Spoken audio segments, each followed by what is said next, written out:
Hello, my people. Welcome back to Critics News with more updates on as it take the go. Let's go straight to the reason why we are here today. As it happen now, and they say that the leader of the indigenous people of Biafra will be Mazi Nnamdi Kanu, the man you have right here. They say that the president of the country, we then they call T-Pain. Shebi they don't want to say, I know they call our president T-Pain again, but on still they call him. Neighbor Hokaine went some. Tinubu don't mind them here. Although they have brought new pictures, and I'm not liking what you people are doing to this president. It's not fair. How can you people paint our president like this? Just take a look at what we have now. What is this? What?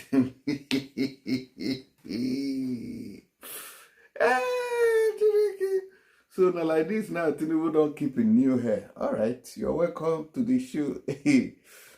So they say that Tinubu don't beg Mazi Nnamdi Kanu say make a drop the Biafra agitation so that they go free him, make a drop him. But for where Mazi Nnamdi Kanu said no, that he's not doing that. That he's out here to fight for his people, that freedom must be given to the people who deserves it. Voila. He did for Tinubu government too. Now the president no day house. The vice, he no day house. All of them don't run away from the country. The country is now floating and moving without direction.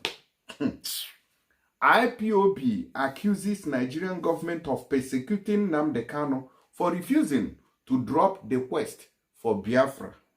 Voila, day for Tinubu. Tinubu don't beg. Say, Oga, leave him now. Leave this Biafra, Kwano. Leave him, I beg. Just forget him. He say, for where? Now, what Mazi Nnamdi Kanu has to say, for where? What you they do? Why I won't leave Biafra? Person where they tell Mazi Nnamdi Kanu, may forget about Biafra. You know, if he stabilize the country. The cost of living now has skyrocketed to something I know nothing about. Nobody can live normal again. The indigenous people of Biafra, IPOB, has accused the Nigerian government of violating court orders and detaining and persecuting its leader, Nnamdi Kanu, because he refused to compromise on his stand to seek the actualization of Biafra nation.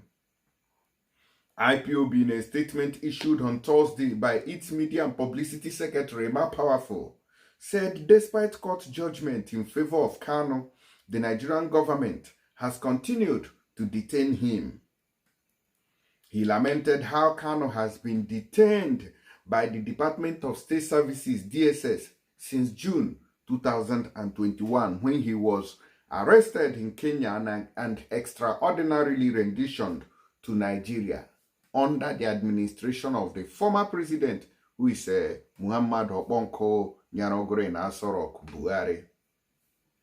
The IPOB spokesperson said, since then, he has been illegally detained in solitary confinement of the lawless DSS facility in Abuja, Nigeria, despite court judgment in favor of Nnamdi Kanu and IPOB. Now, IPOB went further to say that in October 2022, the Nigerian Appeals Court in Abuja discharged and acquitted him, but the lawless government of Nigeria has refused to adhere to that very ruling. Up till now, as I speak to you, court ruled in Nigeria, but these people refused. How do you expect people who are manipulating court to obey simple court order? After the election, which everybody was hopeful that the court will be the last hope of the common man, what happened? They turned everything upside down. They robbed P2B in broad daylight. Also, the United Nations Committee on Arbitrary Detention condemned the abduction, extraordinary rendition, and illegal detention of Mazi Nnamdi Kanu and called for his unconditional release. Anyways, this United Nations arbitrary group of people on torture and whatever they call them, they told us that after 6 months that they were going to take action. And when that 6 months reached, we never saw Oshile, we never saw Onele, We never saw this UN group. We never saw these people again. And since then till now, we have not had or seen any statement issued by these people over this case. This is a shame to this UN group of people. It's a very big shame that up till now, we can't hear any action, we can't see or hear actions or even statement coming from you people. Now, all these resolutions and court judgment have been disobeyed by the same lawless federal government of Nigeria. Nigeria is illegally detaining him while they are targeting to destroy IPOB. IPOB and Igbo globally must continue to campaign for the unconditional release of Mazi Nnamdi Kanu. He did not commit any offense for seeking self-determination for the marginalized indigenous people of Biafra. Instead, his demand is in line with the UN Convention on Civil and Political Rights for the indigenous people of Biafra. The Nigerian government and her cronies know that Kanu has committed no crime known to local and international bodies, but continue to display their ethnic hatred against Igbo by persecuting Nnamdi Kanu. He has not been let go because he has not compromised his stand on Biafra, and IPOB has not been destroyed. Mazi Nnamdi Kanu is being persecuted, not prosecuted. IPOB and Mazi Nnamdi Kanu remain resolute in our demand for a referendum and will not be intimidated and persecuted into submission by the tyranny of the Nigerian government. Now, waiting IPOB come tell us, say this thing when Tinubu and the past government they do for Nigeria, say, na persecution, it is no longer prosecution. Because it don't pass now, we don't even know which court date day again on top this matter.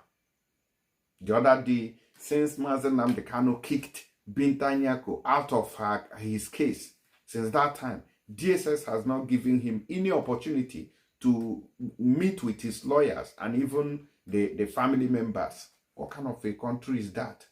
And all these are in violation of court orders that has ordered the federal government of Nigeria to allow Mazi Nnamdi Kanu unhindered access to his medical doctors, to his lawyers, to his families and his visitors every twice a week, a bit 3 times a week.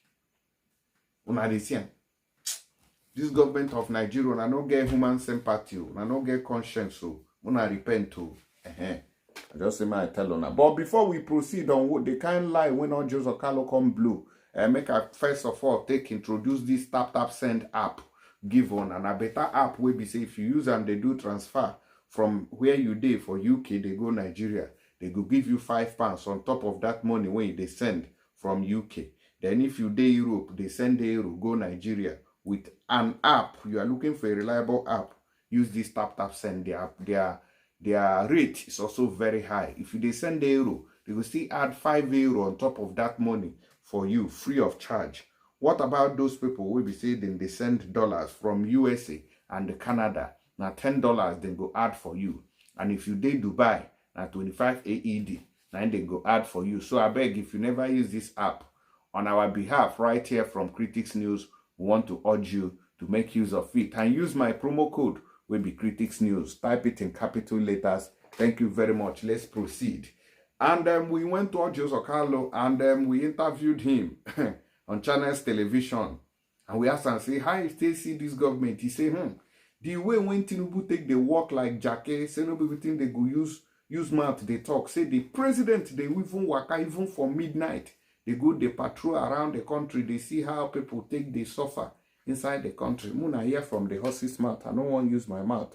They talk and make the no talk, say, I me forge them. No. Listen to me. When I was governor, I called for 1 year, 6 term. 1 year, 6 years, 1 term. Remember? Yeah, there's some presidents who are asking for that. No, President Obasanjo say I was after him. That was the part of beginning of our quarrel. I called for 1 year, 6 term.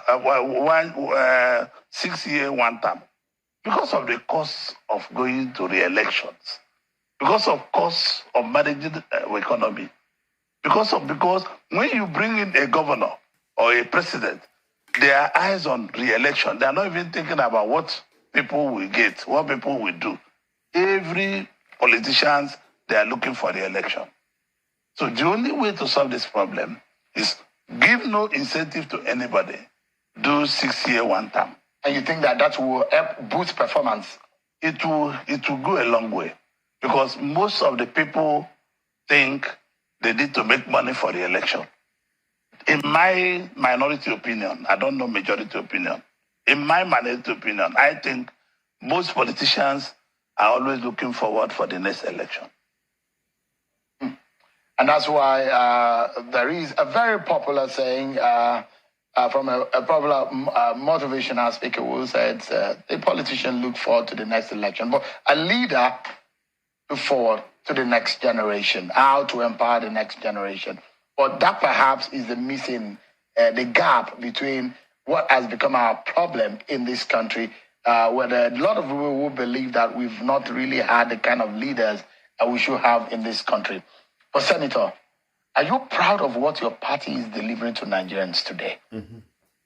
Yes and no. Because my party is very unlocked. My party have done very well in things they can do in the indices of economies and all the rest. Under Tinubu or under Buhari? Because that's another kettle of fish. Let me be honest with you. Under every leader, God creates leaders for a purpose. Every leader has a purpose God has created. God do not bring leaders just for this. But leadership under Buhari seems to have destroyed our economy. I'm not going to answer that. I'm not going to discuss that. But that's the reality. No, I'm not going to discuss that. There are those who believe that we were 20 years backward under that government. I'm not party that you are a problem. No, listen to me. I am not going to discuss President Muhammad Buhari here. Why? Because it's not the right thing to do. He has gone. Let us look at the future. Well, how do we learn when we don't know what the issue is? We can't discuss it here. It's not here we learn. But the question is that if you were here when it happened, if the economy under Buhari was a disaster, should we toe that line? And this government has said that they will continue from where Buhari stopped. No. That is where the difficulty comes. The government are not continuing from where Buhari stopped. They are trying to reform the economy. They are trying to bring back the economy where it's supposed to be. But it's bringing hardship to our people. The president himself knows that Nigerians are suffering. The president knows that Nigerians are hungry. The president knows he's a street person. He knows the street very well. The president some nights use his car to go around and know what is happening in Abuja here. People really? Yes, of course. Are you aware of it? That he moves around the city? Sure. The president goes around the city, visits and go around. I hope it wasn't during when the kidnap and issues were happening in Abuja. Well, whether they kidnap or not, the president goes around with 1 or 2 cars and see what is happening. It's not a president that's locked up in a room. It's not a president that doesn't know what is. He knows. But this president is bad. He's very courageous on his own. Because most of the things he's doing, I might not be able to take them all. Have you reconciled with him? Because I know that your friendship had some issues some times ago when you had your differences. I mean, there are those who feel that you betrayed him in the election of the National Assembly. And you stood on the other side. I mean, being in the same class of 1999. No. I have never quarreled with the president. The president asked me not to run for Senate president. I didn't run. So, I mean, I have obeyed. But you supported Yari as against the... No. I voted for Yari, but we have gone past that. Do you regret voting for Yari? No. I voted for Yari, and that was my vote. Is that the reason why some of you want gospel? Hi, well, I do. Has your party done well? Yes or no? Why don't you want to talk about it? No, I don't want to discuss it. Because it's failure. What are you going to discuss? These people are a bunch of failures. But they will not tell you the truth now. Look at the people ruining our lives. Now one wrong. I beg before I come off for screen finally, those of una will be say una need help urgently. I want to introduce this particular medical solution to you. E&E herbal solution. They get ogbonge medicine. We be say if it touch your body, my brother, my sister, that sickness na him be bye na him be name. So those of una will be say una get hepatitis, or be tuberculosis, or body pains, all this malaria, typhoid, prostate cancer, just name them. Even man will be say, they fit do this job well. No be manpower, they say, oh, this one a solution. Even if you get gonorrhea, and it affect your ability to perform as a man. You get syphilis, you get STD, even a woman to get belena war. Muna contact them, I beg. Stop going up and down. Stop going from one prayer house to another. Now solution they carry on here. I don't want here say I go here, they expect miracle. No, this is miracle medicine. Already. I don't want muna they work out from one place to another. Enough is enough. 2024, 2025. Muna contact them with the numbers. Then they for America, or then they for Canada, then they for Europe, every country of Europe, then they for Asia, then they Nigeria, every state in Nigeria, then they there. So I beg, I no one complaint again. Enough is enough. When I call them with those numbers, I will see you for the next video. Thank you and share. Help me share this video. God bless you.